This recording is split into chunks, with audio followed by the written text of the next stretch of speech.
भारत का पड़ोसी मुल्क बांग्लादेश कई महीने से हिंसा की आग में जल रहा है। प्रधानमंत्री शेख हसीना को इस्तीफा देकर देश तक छोड़ना पड़ गया।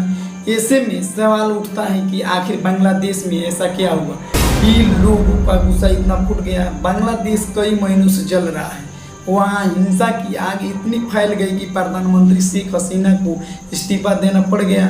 सिर्फ इतना ही नहीं, बात नहीं बनी, हालात इतने बिगड़ चुके थे कि उन्होंने इस्तीफा देने के बाद अपना देश तक छोड़ दिया। हालांकि खबर है कि भारत में आई है, आप सभी अनेक न्यूज़ चैनलों पर देखा होगा, लेकिन इसकी वजह क्या रही? दरअसल बांग्लादेशियों की कमाई इतनी भी नहीं है कि अच्छी तरह से ज़िंदगी का गुजर बसर कर सके। सरकारी सिस्टम में, कोटा सिस्टम में ये गुस्सा और फूट गया और सरकारी नौकरी में फ्रीडम फाइटर्स और उनके बच्चे के लिए 30% का कोटा था। इसने आग में घी डालने का काम किया, क्योंकि जनता कई सालों से बेरोजगारी और कम न्यूनतम वेतन से जूझ रही थी। बुरुंडी और रवांडा जैसे कुछ मुल्कों को छोड़ दिया जाए तो बांग्लादेश में कामगारों को सबसे कम वेतन मिलता है। ILO यानी इंटरनेशनल लेबर ऑर्गेनाइजेशन के मुताबिक जहां 2022 में 110 देशों का औसत न्यूनतम वेतन $719 था, वहीं बांग्लादेश में न्यूनतम वेतन केवल $45 था। चीन और यूरोपियन यूनियन के बाद दुनिया में कपड़ा का सबसे बड़ा सप्लायर बांग्लादेश है। बांग्लादेश ज़्यादातर गारमेंट इंडस्ट्री राजधानी ढाका और उसके आसपास 2023 एंकर रिसर्च इंस्टीट्यूट की रिपोर्ट के मुताबिक ढाका में 2016 में ढाका के एक परिवार की औसत कमाई 16,450 टका थी, जबकि परिवार को अपना खर्च चलाने के लिए 25,990 टका थी ज़रूरत थी। 2023 में कमाई बढ़कर 25,462 टका लगभग 18,200 रुपये हो गई, लेकिन परिवार का खर्चा भी बढ़कर 40,228 टका लगभग 28,800 रुपये हो गया।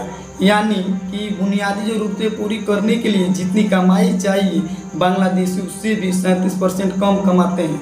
ढाका के आसपास के कुछ शहरों में यही हालात हैं। एडिडास प्यूमा गैप के मुताबिक स्ट्राज जैसी 16 कंपनियां न्यूनतम को लेकर पिछले साल 11 अक्टूबर 2023 को प्रधानमंत्री शेख हसीना को एक चिट्ठी में लिखी थी। इसमें कंपनियों ने लिखा था कि न्यूनतम वेतन को उस स्तर पर ले जाने की ज़रूरत है जो लोगों को बुनियादी ज़रूरतों पूरी करने के साथ साथ महंगाई का भी बोझ संभाल सके।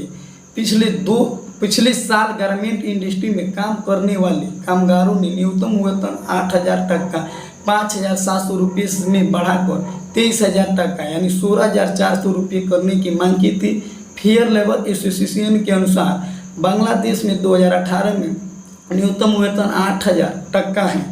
वर्ल्ड बैंक की परिभाषा के अनुसार ये वेतन 3 लोगों के परिवार की गरीबों की रेखा के नीचे लाकर रख देता है। हालांकि इसके बावजूद सरकार न्यूनतम वेतन बढ़ाकर 10,400 रुपया किया, यानी कि 7,400 रुपये करने का प्रस्ताव रखा था, जो कामगारों की मांग कर आधा भी नहीं था।